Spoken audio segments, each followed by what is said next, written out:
दोस्तों, आप सभी का स्वागत है। हिंदू धर्म के प्राचीन ग्रंथों में हिंदू धर्म के कुछ ग्रंथों में कलयुग का वर्णन किया गया है। कलयुग में स्त्री और पुरुष का व्यवहार कैसा होगा, इसका भी संक्षिप्त में वर्णन मिलता है। आज के इंसान यदि इन ग्रंथों में दिए हुए कलयुग के वर्णन को पढ़ेंगे तो वह भयभीत हो जाएंगे। आपको बता दें कि कलयुग का वर्णन भगवान श्री कृष्ण ने हजारों वर्षों पहले किया है, और आप यदि आज के समय में देखेंगे तो हर एक शब्द सच साबित हो रहा है। जो भी भगवान श्री कृष्ण ने कहा है वह पूरा का पूरा सच है। स्त्रियों के बारे में जो भी बातें कही गई हैं वह सारी बातें आज के समय में सच साबित हो रही है।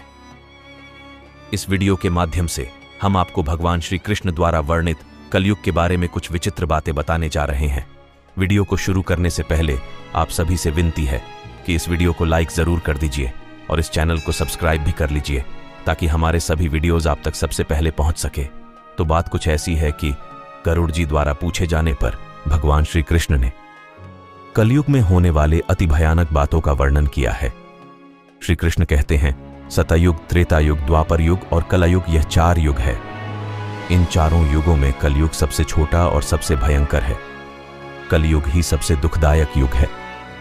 कलयुग में पाप जब उसके अंतिम चरम पर होगा तब धर्म का संपूर्ण नाश हो जाएगा। उसी समय भयंकर प्रलय से इस सृष्टि का विनाश होगा। भगवान श्री कृष्ण ने कलयुग में स्त्री और पुरुष कैसे होंगे, उनके कर्म कैसे होंगे, उनका व्यवहार और स्वभाव कैसा होगा, इसके बारे में बताया है। चलिए बताते हैं आपको कलयुग की बातें। पहली बात है कि कलयुग में थोड़ा सा ही धन प्राप्त करने पर लोगों को धनवान होने का घमंड हो जाएगा। मनुष्य धन का उपयोग दिखावे के लिए करेगा। हर कोई स्वयं को धनवान दिखाने में ही लगा रहेगा। दूसरी बात है कि कलयुग में जिस भी व्यक्ति के मुख से जो कुछ भी निकल जाएगा उसे ही शास्त्र समझा जाएगा। कलयुग में ढोंग और पाखंड उसके अंतिम चरण पर होगा। इस समय मनुष्य पिशाच, दानव, मुर्दे और ढोंगियों की पूजा करेंगे और इन सभी को ही अपना देवता मानेंगे। इस तरह के ढोंग रचने वालों को देवताओं के ऊपर स्थान दिया जाएगा। तीसरी बात है कि बलवान पुरुष ही सबका स्वामी होगा। गरुड़ पुराण के अनुसार चाहे वह किसी भी कुल में जन्मा क्यों ना हो, जो बलवान होगा वही सभी का स्वामी होगा। चौथी बात है कि कलयुग में उपवास, व्रत, दान, धर्म और तप आदि इस प्रकार के कार्य लोग अपनी इच्छा के अनुसार ही करेंगे और कलयुग में कोई भी इंसान विधि का पालन नहीं करेगा। उपवास और व्रत में लोग किसी भी चीज का सेवन करेंगे।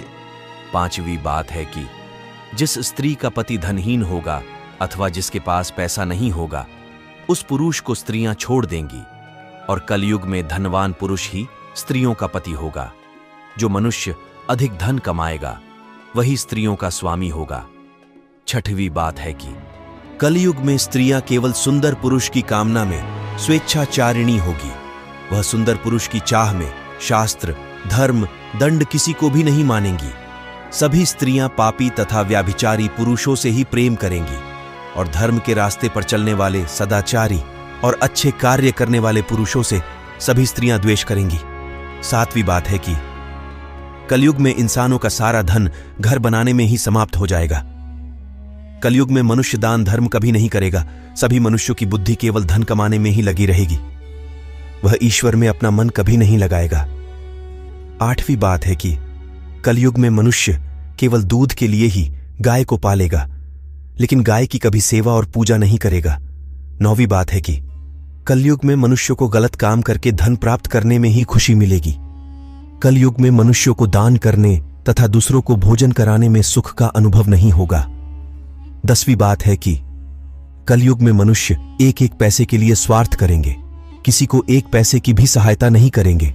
11वीं बात है कि कलयुग में मनुष्य बिना स्नान किए ही भोजन करने लग जाएंगे। कलयुग में लोग अग्नि देवता तथा अपने अतिथियों का पूजन नहीं करेंगे। कलयुग की स्त्रियां छोटे कद वाली तथा ज्यादा भोजन करने वाली और कम संतान उत्पन्न करने वाली होंगी। कलयुग में स्त्रियां अपने पति तथा अपने गुरुजनों का अपमान करने में बिल्कुल भी नहीं कतराएंगी। कलयुग की महिलाएं अपना ही पेट पालने में लगी रहेंगी तथा वह गंदा रहने वाली, कड़वी बातें बोलने वाली तथा झूठ बोलने वाली होगी। कलयुग में योग, तपस्या और सात्विक भोजन के अभाव से लोग छोटी आयु में ही मृत्यु को प्राप्त करेंगे। कलयुग का अंत समय निकट आने पर महिलाएं 7 से 8 वर्ष की आयु में ही गर्भवती बनेगी और 12 वर्ष की आयु में ही उनके बाल पक जाएंगे। कलयुग के अंत समय में कोई भी मनुष्य 20 वर्ष से अधिक जीवित नहीं बच पाएगा। अंतिम समय में सभी खेत अनाज उत्पन्न नहीं कर पाएंगे। सूर्य अधिक ज्वाला उगलने लगेगा। सभी फल रस से रहित होंगे और हर तरफ केवल शमी के पेड़ ही दिखाई देंगे। तो समझ लेना चाहिए कि अब कलयुग का अंत निकट आ चुका है। तो दोस्तों, कैसी लगी आपको आज की ये लाजवाब वीडियो? हमें कमेंट करके जरूर बताएं और इस वीडियो को लाइक करना बिल्कुल भी ना भूलें। जाते जाते हमारे चैनल को सब्सक्राइब जरूर कीजिएगा। दोस्तों, मिलते हैं अगले वीडियो में। धन्यवाद।